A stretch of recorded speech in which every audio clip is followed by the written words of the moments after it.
أعوذ بالله من الشيطان الرجيم بسم الله الرحمن الرحيم يا أيها الذين آمنوا أطيعوا الله وأطيعوا الرسول ولا تبطلوا أعمالكم قال رسول الله صلى الله عليه وسلم بلغوا عني ولو آية رواه البخاري.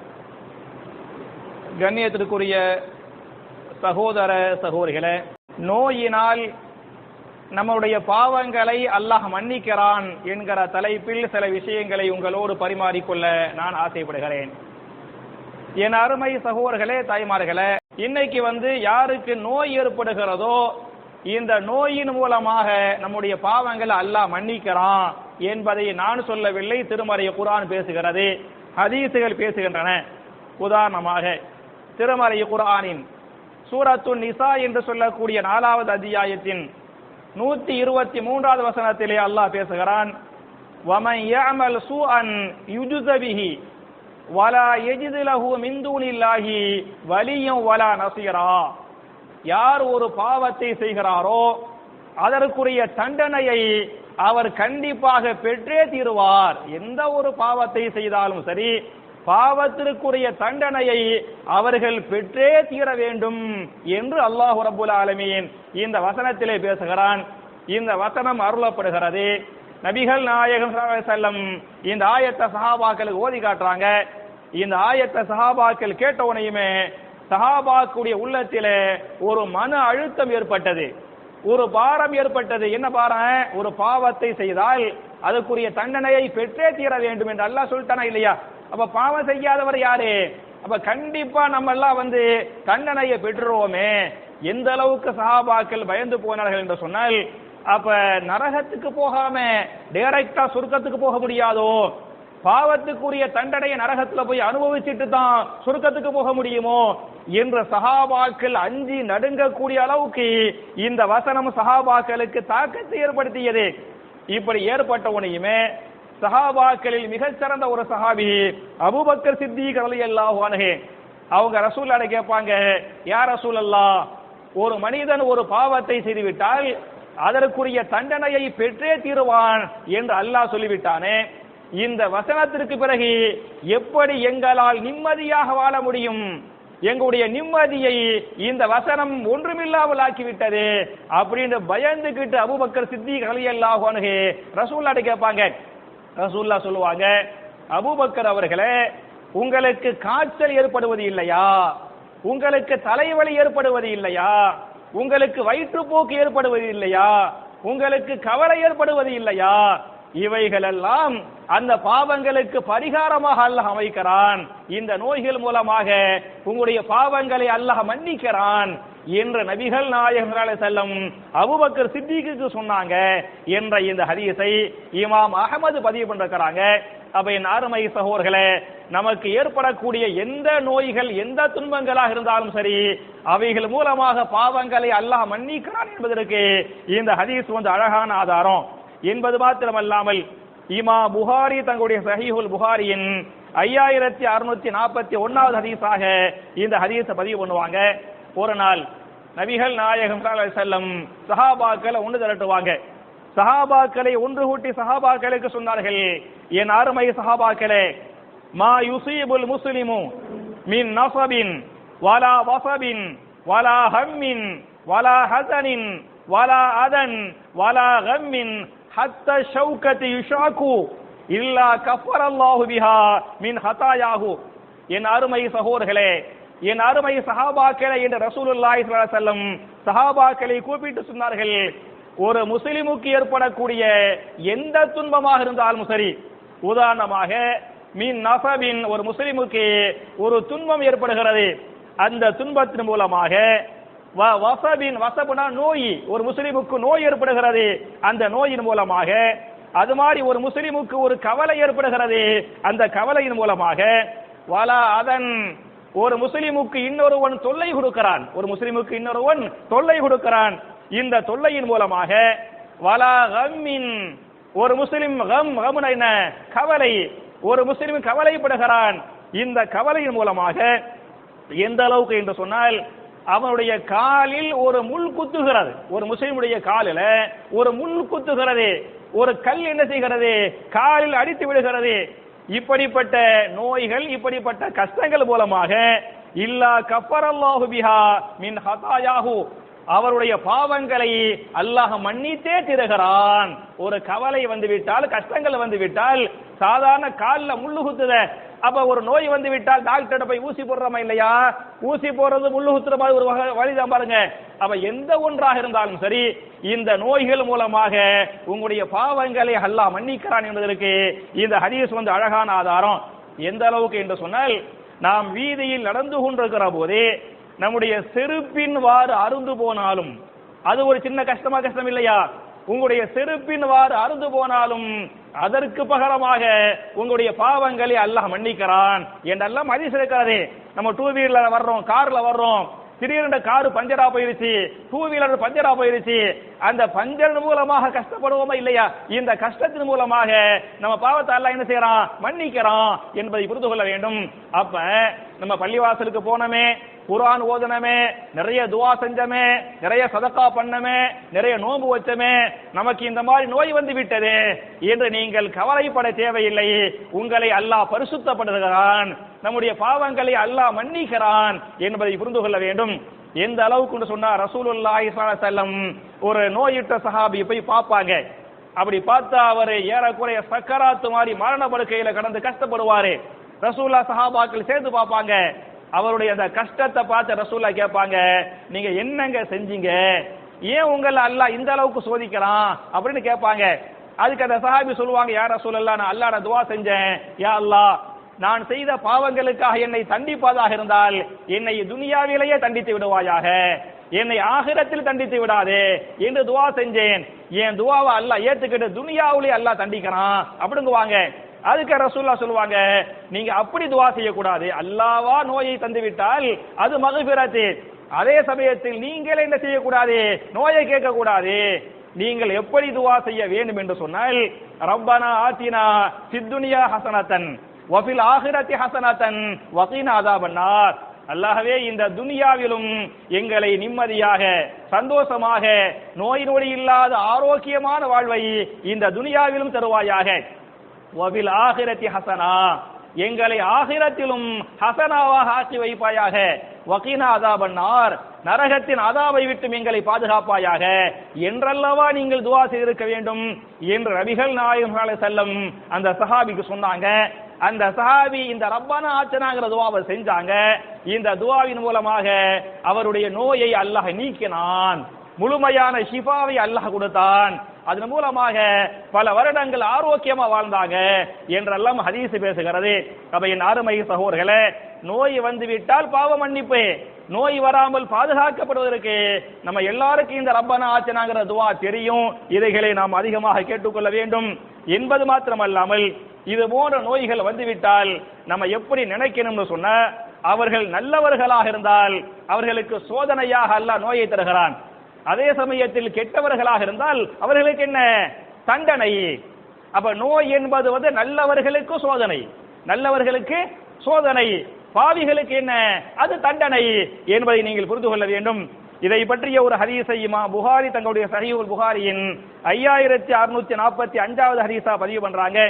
My யுரிதுல்லாஹு பிஹி கைரன் யுஸீபு பின்ஹு, யாருக்கு அல்லாஹ் கைரை நாடுகிறானோ, யாருக்கு அல்லாஹ் நன்மையை நாடுகிறானோ அவரை அல்லாஹ் சோதிப்பான். நோயின் மூலமாக, வறுமையின் மூலமாக, கவலையின் மூலமாக, கஷ்டங்கள் மூலமாக உங்களுக்கு அல்லாஹ் ஒரு கைரை நாடிவிட்டால் கண்டிப்பாக நீங்கள் சோதிக்கப்படுவீர்கள்.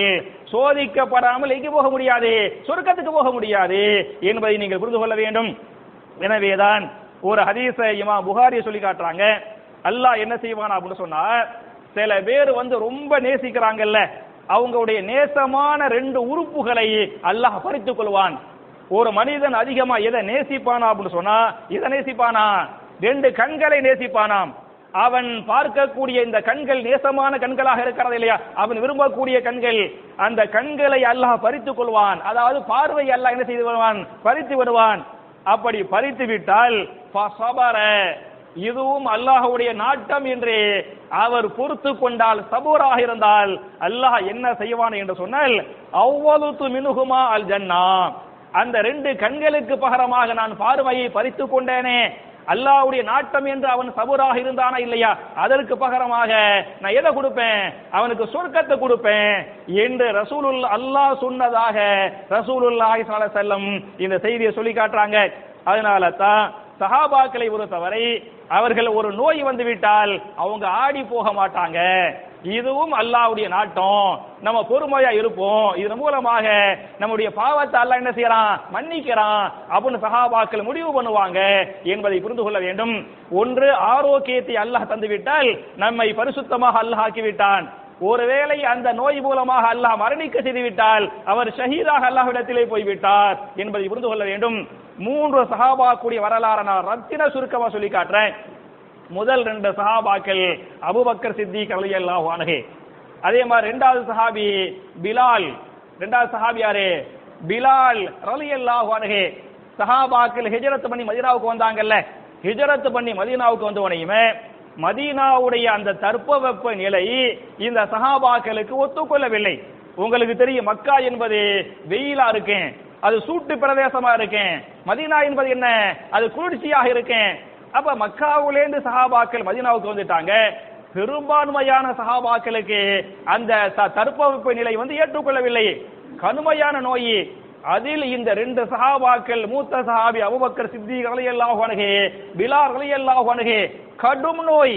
அபூபக்கர் சித்திக் சொல்லுவாங்க, நான் முடிவு பண்ணிவிட்டேன், இந்த நோயினாலேயே மூத்தா போயிருவேன் என்று முடிவு பண்ணிவிட்டேன்.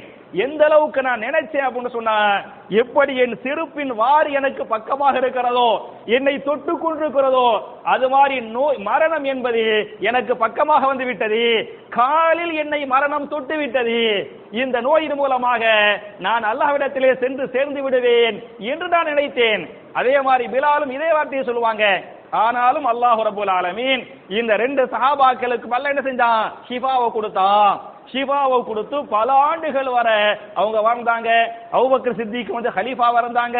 அபூ ஹுரைரா ரலியல்லாஹு அன்ஹு ஆயிரக்கணக்கான ஹதீஸ்கள் அறிவிச்சாங்க என்னெல்லாம் ஹதீஸ்கள் பேசுகிறது. அப்ப சஹாபாக்களை நோயின் மூலமாக அல்லாஹ் சோதித்து அவர்களுக்கு ஷிஃபாவை கொடுத்திருக்கிறான். அது மாதிரி சில சஹாபாக்களை பொறுத்தவரை நோயை கொடுத்து அல்லாஹ் மௌத்தாக்கினான். உதாரணமாக அபூ உபைதா பின் ஜர்ராஹ் ரலியல்லாஹு அன்ஹு, உங்களுக்கு தெரியும், ரசூலுல்லாஹி ஸல்லல்லாஹு அலைஹி வஸல்லம் 10 சஹாபாக்களை இந்த பூமியில் நடமாடும் சொர்க்கவாசிகளை பார்ப்பதாக இருந்தால் இதோ இந்த 10 சஹாபாக்களை பார்த்துக் கொள்ளுங்கள் அப்படின்னு ரசூலுல்லாஹ் சொர்க்கவாசியின் அடையாளம் காட்டினாங்கல்ல. அப்படி அடையாளம் காட்டப்பட்ட 10 சஹாபாக்கள்ல இந்த அபூ உபைதா பின் ஜர்ராஹ் யாரு, ஒரு சஹாபி. மட்டுமல்லாமல் ரசூலுல்லாஹ் சொல்லுவாங்க, என் அருமை சஹாபாக்களே, ஒவ்வொரு உம்மத்துக்கும் அல்லாஹ் ஒருவரை நபியாக ஆக்குவான், ஒருவரை அமீனாக ஆக்குவான். ஒவ்வொரு உம்மத்துக்கு ஒரு நபி இருப்பார்ல, ரசூலுல்லாஹ், மூசா நபி, ஈசா நபி. ஒரு உம்மத்துக்கு அல்லாஹ் என்ன செய்வான், ஒருத்தர் நபி ஆக்குவான். அது மாதிரி இன்னொருத்தவரை அல்லாஹ் யாராக ஆக்குவான், அமீன். அந்த சமுதாயத்தின் நம்பிக்கையாளராக ஒவ்வொரு உம்மத்துக்கு அல்லாஹ் கொடுப்பான் என்று சொல்லிவிட்டு, என் சமுதாயத்தின் நபியாக அல்லாஹ் என்னை ஆக்கியிருக்கிறான். இந்த சமுதாயத்தின் அமீன், இந்த சமுதாயத்தின் நம்பிக்கை நட்சத்திரம் யார் என்று சொன்னால் அபூ உபைதா பின் ஜர்ராஹ் ரலியல்லாஹு அன்ஹு. இத சொர்க்கவாசி சொன்னாங்கல 10 பேர்ல, அவர்தான் இவரு. இந்த அபூ உபைதா பின் ஜர்ராஹ் சொல்லுவாங்க, அமீனு ஹாதிஹில் உம்மா, இந்த சமுதாயத்தின் அமீனாக இருக்கிறார் என்று நபிகள் நாயகத்தால் பாராட்டு சொல்லப்பட்ட இந்த அபூ உபைதா பின் ஜர்ராஹுக்கு இந்த கொரோனா மாதிரி நோய் ஏற்பட்டது. கலீஃபா உமர் பின் கத்தாப் ரலியல்லாஹு அன்ஹு, அவங்க காலத்துடைய கலீஃபா உமர் கலீஃபா தளபதி யாரு, அபூ உபைதா பின் ஜர்ராஹ் தளபதியா இருக்கிறாங்க. இது மாதிரி ஒரு பயங்கரமான தொற்று நோய் பரவுகிறது. அந்த தொற்று நோயில் ஆயிரக்கணக்கான சஹாபாக்கள் மரணித்திருக்கிறார்கள் என்பதை புரிந்து கொள்ள வேண்டும். அதில் ஒரு சஹாபி அபூ உபைதா பின் ஜர்ராஹ் என்ன பண்ணாங்க, இந்த நோயிலமா தான் மூத்தா போனாங்க என்று ஹதீஸ் பேசுகிறது. அப்ப சில சஹாபாக்களுக்கு அல்லாஹ் ஷிஃபாவை கொடுத்து பாவங்களை மன்னித்தான், சில சஹாபாக்கள் அல்லாஹ் ஷஹீதாக்கி அல்லாஹ் அழைச்சிக்கிட்டு போயிட்டோம் என்பதை புரிந்து கொள்ள வேண்டும். அப்ப நோய் ஏற்பட்டால் நம்ம சபூரா இருக்கணும், அதன் மூலம் அல்லாஹ் சொர்க்கத்தை தருவாங்கிறதுக்கு நான் ஒரே ஒரு ஹதீஸை சொல்லி என்னுடைய முதல் குத்துபாவை முடிக்க வேண்டும் என்று சொன்னால், இமாம் புகாரி தங்களுடைய சஹீஹுல் புகாரியின் 5652வது ஹதீஸா இந்த ஹதீஸை பதிவு பண்றாங்க. ஹதீஸை அறிவிக்கின்ற சஹாபி அப்துல்லா பின் அப்பாஸ் ரலியல்லாஹு அன்ஹு. சஹாபி யாரு, அப்துல்லா பின் அப்பாஸ், பெரிய மூத்த முக்கியமான சஹாபி, ரசூலுல்லாஹ் கூட ரொம்ப ரொம்ப டீப்பா உள்ள சஹாபி. இவங்க சொல்றாங்க, இவங்க அத்தாவின் அபி ரபாஹ் என்று சொல்லக்கூடிய ஒரு தாபிய. இந்த அத்தாங்கிற தாபியிட்ட இப்னு அப்பாஸ் சொன்னாங்களாம், நான் உங்களுக்கு ஒரு சொர்க்கவாசியை காட்டட்டுமா அப்படின்னு யாரு கேட்கிறது? இப்னு அப்பாஸ் ரலியல்லாஹு அன்ஹு யார்கிட்ட கேட்டாங்க? அத்தா என்று சொல்லக்கூடிய ஒரு தாபியிட்ட காபாவுக்கு பக்கத்துல இருந்து கேட்பாங்க. கேட்டவனே அத்தாவும் சொல்லுவாரு, காட்டுங்க சொர்க்கவாசியை காட்டுங்க அப்படின்னு அத்தா சொல்லுவார். சொன்னா என்ன பண்ணுவாங்கன்னு சொன்னா, காபா கிட்ட பாத்தீங்களாக்க இம்ராத்துன் தவீலத்துன் சௌதா, ஒரு தவீலான ஒரு பெண்மணி, நெட்டையான ஒரு பெண்மணி, சௌதா, சௌதானா கருப்பு நிறத்து பெண்மணி, ஒரு நெட்டையான கருப்பு நிறத்து பெண்மணிய யார் பாக்குறது? இப்னு அப்பாஸ் ரலியல்லாஹு அன்ஹு காபா கிட்ட பாக்குறாங்க. அந்த அம்மா என்ன பண்றாங்கன்னு சொன்னா, அலா சித்திரில் காபா, காபாவுடைய திரையில் சாய்ந்து கொண்டு உட்கார்ந்து கொண்டிருக்கிறார்கள். அந்த அம்மா ஒரு நெட்டையான கருப்பு நிறத்த அம்மா காபாவுடைய திரையில சாஞ்சி உட்கார்ந்துகிட்டு இருக்கிறாங்க. அந்த அம்மாவுடைய பேர் உம்மு ஜுஃபர். அவங்க பேர் என்ன? உம்மு ஜுஃபர் ரலியல்லாஹு அன்ஹா. இப்னு அப்பாஸ் சொல்றாங்க, அத்தா அவர்களே, நீங்கள் சொர்க்கவாசியை பார்ப்பதாக இருந்தால் இதோ இந்த காபாவுல சாஞ்சி இருக்காங்கல்ல இந்த கருப்பான பெண்மணி, அவங்கள பாத்துக்கிறங்க அப்படின்னு சொல்லி போட்டு, இவங்கள சொர்க்கவாசின்னு நான் சொல்லல, சொன்னது யாரு? ரசூலுல்லாஹி ஸல்லல்லாஹு அலைஹி வஸல்லம் இவங்கள சொர்க்கவாசின்னு சொன்னாங்க. ஏன் எப்ப சொன்னாங்கன்னு சொன்னா, இவங்களுக்கு ஒரு நோய் இருந்தது. என்ன நோய்? வலிப்பு நோய் இவர்களுக்கு இருந்தது. இவங்க ரசூல்லாட்ட யார் ரசூலல்லாஹ், எனக்காக துஆ செய்யுங்க, ஷிஃபாவுக்காக துஆ செய்யுங்க அப்படின்னு கோரிக்கை வச்சாங்க. ரசூல்லா சொன்னாங்க, ஏமா நான் உங்களுக்காக துஆ செய்வேன், ஏன் துஆவை அல்லாஹ் ஏத்துக்கிடுவான், ஏத்துக்கிட்டு உங்களுக்கு முழுசா அல்லாஹ் என்ன செய்வான்? ஷிஃபாவை கொடுத்துருவான். உங்களுக்கு ஷிஃபா வேணுமா? இது அல்லாஹ்வுடைய நாட்டை நீங்க பொறுத்துக்கிட்டு இருந்தீங்க அப்படின்னு சொன்னா உங்களுக்கு கண்டிப்பா அல்லாஹ் சொர்க்கத்தை கொடுப்பான். ஷிஃபாவா சொர்க்கமா? புரியுதா? ஷிஃபாவா சொர்க்கமா அப்படின்னு ரசூல்லா கேக்குறாங்க. நம்மளா இருந்தா ஷிஃபா வேணும், சொர்க்கம் வேணும் இல்லையா? அப்ப என்னட்ட கேட்டா கூட, ஏன்னா ஷிஃபா துனியாவுக்கு, சொர்க்கம் ஆகிரத்துக்கு. ரசூல்லா எனக்கு ஷிஃபாவுக்கும் துஆ செய்யுங்க, சொர்க்கத்துக்கு சொல்லுங்கன்னு இருப்பேன். அந்த அம்மா என்ன சொல்லிட்டாங்கன்னு சொன்னா, யார் ரசூலல்லாஹ், எனக்கு ஷிஃபாவுலாம் வேண்டாம், சொர்க்கம் தான் வேணும் அப்படின்னு அந்த அம்மா சொன்னாங்க. சொன்ன உடனே ரசூல்லா சொல்லுவாங்க, நீங்க இந்த நோய்க்காக நீங்க பொறுத்துக்கிறங்க, கண்டிப்பாக அல்லாஹ் உங்களுக்கு சொர்க்கத்தை தருவான் அப்படிங்கிற ரசூல்லா அவங்கள சொல்ல மாட்டாங்க, வஹி மூலமா தான் பேசுவாங்க.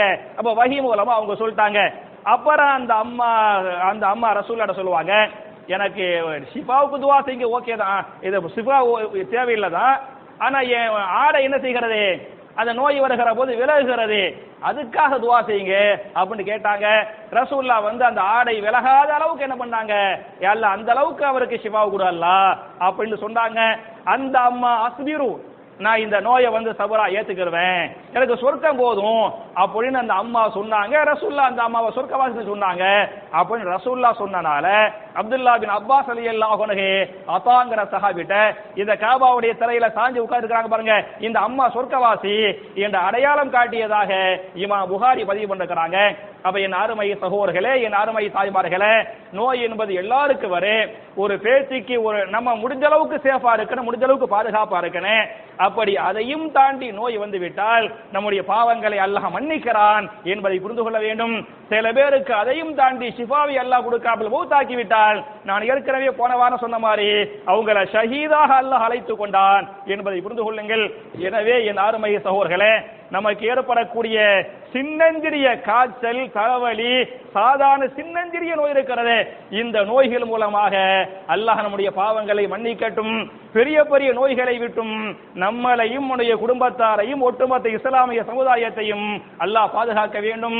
இந்த உலகத்திலும் மறுமையிலும் நாம் எல்லோருக்கும் அல்லாஹ்வுடைய வெற்றியை, அல்லாஹ்வுடைய பாதுகாப்பை தந்தருள்வானாக என்ற துஆவோடு முடிக்கிறேன். ربنا آتنا في الدنيا حسنة وفي الآخرة حسنة وقنا عذاب النار.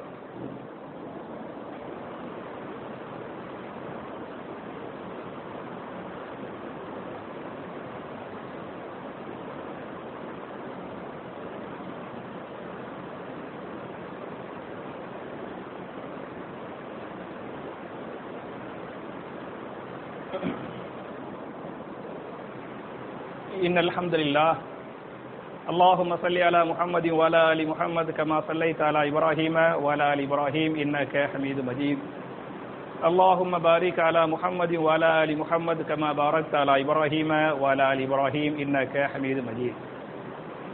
அன்பிற்குரிய சகோதர சகோதரிகளே, என்னுடைய இரண்டாவது குத்துபாவில் வழக்கமாக துஆக்களை பற்றி பார்த்து கொண்டிருக்கிறோம். இந்த வாரத்துக்குரிய துஆ என்ன என்று சொன்னால், உங்கள் எல்லோருக்கும் தெரிந்த சின்னஞ்சிறிய ஒரு துஆ, சுப்ஹானல்லாஹி வ பிஹம்திஹி. துஆ என்ன? சுப்ஹானல்லாஹி வ பிஹம்திஹி என்பதை ஒவ்வொரு நாளும் நீங்கள் 100 முறை ஓதுங்கள். இந்த தஸ்பீஹை, இந்த ஹதீஸை இமாம் புகாரி 6405வது ஹதீஸாக பதிவு பண்றாங்க. மன் கால சுப்ஹானல்லாஹி வ பிஹம்திஹி ஃபீ யௌமின் 100 மர்ரத்தின் ஹுத்தத் ஹதாயாஹு வ இன் கானத் மிஸ்ல ஜபதில் பஹர். யார் ஒவ்வொரு நாளும் சுப்ஹானல்லாஹி வ பிஹம்திஹி, சுப்ஹானல்லாஹி வ பிஹம்திஹி, சுப்ஹானல்லாஹி வ பிஹம்திஹி என்று ஒவ்வொரு நாளும் 100 முறை ஓதினாரோ, அவர் செய்த பாவங்கள் கடல் நுரையளவுக்கு இருந்தாலும் கண்டிப்பாக அவருடைய பாவங்களை அல்லாஹ் மன்னிப்பான் என்று ரசூலுல்லாஹி ஸல்லல்லாஹு அலைஹி வஸல்லம் நமக்கெல்லாம் சொல்லிருக்கிறாங்க. எனவே என் அருமை சகோதரர்களே, சுப்ஹானல்லாஹ் என்று சொன்னால் அல்லாஹ் பரிசுத்தமானவன். வ பிஹம்திஹி, அல்லாஹ்வுடைய ஹம்தை கொண்டு, அல்லாஹ்வுடைய புகழை கொண்டு நான் அல்லாஹ்வை புகழ்ந்த வண்ணமாக இருக்கிறேன் என்ற அற்புதமான துஆவாக இருக்கிறது. எனவே சுப்ஹானல்லாஹி வ பிஹம்திஹி என்ற தஸ்பீஹ் என்ற துஆ உள்பட நபிகள் நாயகம் ஸல்லல்லாஹு அலைஹி வஸல்லம் என்னென்ன துஆக்களை ஓதுனாங்களோ, ஓத சொன்னாங்களோ, அது எப்படி சஹாபாக்கள் சமிஅனா வ அத்தஅனா என்று அதை அமல்படுத்தினாங்களோ, அது மாதிரி துஆக்களை, தஸ்பீஹாத்துகளை அமல் செய்யக்கூடிய நல்லவர்களாக நாம் அனைவரையும் அல்லாஹ் ஆக்கி, நோய்கள் கஷ்ட நஷ்டங்களை விட்டும் நாம் எல்லோரையும் அல்லாஹ் பாதுகாத்து, இந்த துனியாவிலும் மறுமையிலும் மகத்தான வெற்றியை அல்லாஹ் நமக்கு தந்து, மறுமையில் மிக உயர்ந்த சொர்க்கமாகிய ஜன்னத்துல் ஃபிர்தௌஸிலே நபிமார்களோடு சஹாபாக்களோடு இதுபோடு நாம் அனைவரையும் அல்லாஹ் ஒன்று சேர்த்து வைப்பானாக என்ற துஆவோடு முடிக்கிறேன். اللهم أعز الإسلام والمسلمين وأذل الشرك والمشركين ربنا آتنا في الدنيا حسنة وفي الآخرة حسنة وقنا عذاب النار وآخر دعوانا أن الحمد لله رب العالمين.